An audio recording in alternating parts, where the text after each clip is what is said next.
Adolf Hitler's notorious rise to power by patriotism. In the aftermath of World War I, Germany faced a series of challenges that would eventually pave the way for Adolf Hitler's rise to power.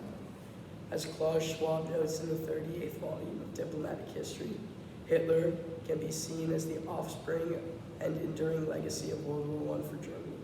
Additionally, the Treaty of Versailles, designed to bring peace, instead left German citizens feeling irrelevant, humiliated, and as though their once powerful nation no longer mattered on the global stage. How Hitler was able to rise in power. The post-World War I Germany is what enabled Hitler to rise in power. As Klaus Schwab states, the outstanding legacy of World War I to German citizens, Hitler posed a revenge-seeking, powerful, threatening leader.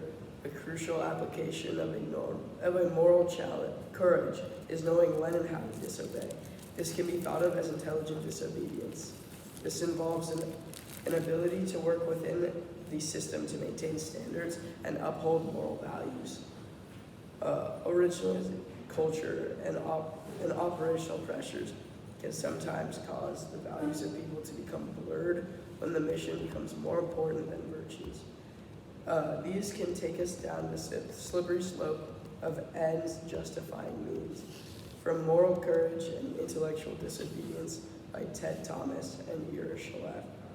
The German people are a prime example of abandoning morals. After World War I and the Treaty of Versailles, German citizens were made to feel irrelevant. They felt as though their country no longer mattered and that they were no longer being considered a powerhouse nation. They felt condemned. Germany was drowning in debt and sorrow. Hitler was the light at the end of the tunnel, so to speak. Cambridge University states in an article titled War and Nationalism, How World War I Battle Deaths Fueled Civilian Support for the Nazi Party. His protagonist's rhetoric reflects a more general interpretation of World War I as the great seminal catastrophe. That created the breeding ground for the rise of extreme nationalism in interwar Germany and develops that eventually culminated in World War II and the Holocaust. Once again, this is reinforcing the idea that it was the state of Germany after World War I that enabled Hitler to rise to power. Adolf Hitler's oratory skills and charisma were not what allowed him to rise to power, however. Helen Bailey from the New Hampshire University states, Hitler was able to connect with his country folk by having a vision to rebuild Germany, and the country was primed for success. Hitler's speeches were rousing and caused riots. Because his speeches caused riots, we can see that even though Hitler did have charisma, the Germans were so angry that they were fueled by Hitler's words, not persuaded. The Journal of Academic Social Sciences states, Hitler knew rhetoric was the key to success. His amazing and awful career was built on his rhetorical success. Hitler's scholars seem unanimous in recognizing his speaking skill. His claim in 1939 was probably correct. I am conscious that I have no equal in the art of swaying the masses.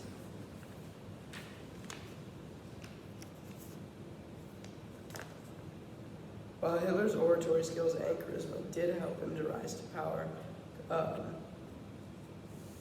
in post-World War I, more credit can more so be given to the state of post-World War I Germany.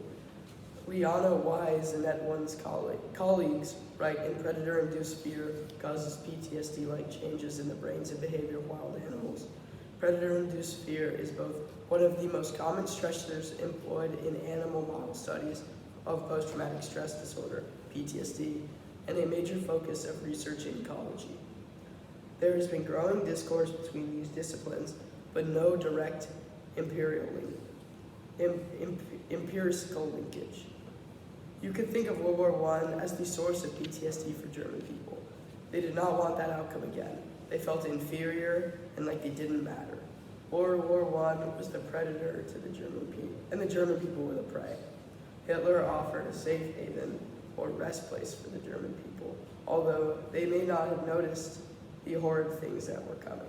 The harsh conditions imposed imposed on Germany by the Treaty of Versailles after World War I contributed significantly to economic hardships and a sense of humiliation among the German population. Ashley Grimshaw from Lemoyne College states in her paper about the Treaty of Versailles, the treaty imposed heavy reparations, territorial losses, and military restrictions on Germany, leading to widespread discontent and ultimately World War II. That's it. You have the bibliography? It didn't upload to my Okay. slide. But you'll have one for your final presentation. Okay, you're about